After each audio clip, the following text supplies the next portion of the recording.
आज हम आप लोगों के समक्ष समानता इक्वलिटी के संदर्भ में चर्चा करेंगे।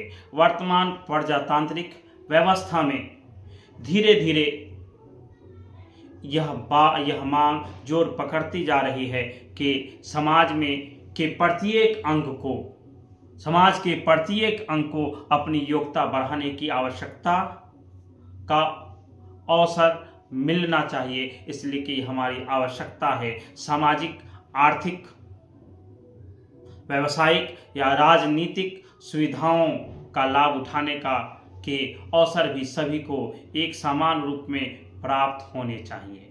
समाज को समान अवसर के रूप में सभी को समान अवसर मिलना चाहिए।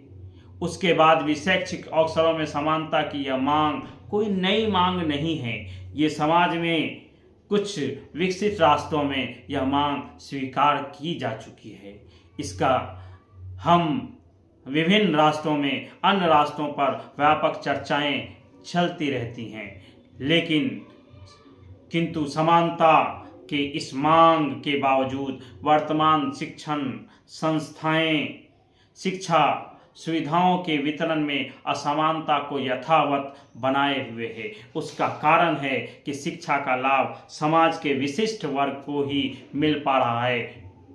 जीवन पर्यंत शिक्षा असमानता की इस स्थिति को समाज के अंदर प्रजातांत्रिक व्यवस्था के अनुरूप सभी को समान शैक्षिक अवसर प्रदान करेगा। इसके लिए हम सभी को शिक्षा के समाज के विभिन्न पायदान पर प्रत्येक व्यक्ति को अपनी अपनी अहम भूमिकाओं का निर्माण एक दूसरे के संदर्भ में चर्चा करने की ज़रूरत है और आवश्यकता है कि हम आप एक दूसरे के बीच रह करके एक दूसरे के बीच समानता के भाव को परोसें। हम सभी एक दूसरे को कोऑपरेट करें, एक दूसरे की सहायता करें। इसलिए समाज सहायता से ही आगे बढ़ सकता है। बिना सहायता से हम समाज के अंदर समानता नहीं ला सकते हैं। जब तक हम अपने आप में एक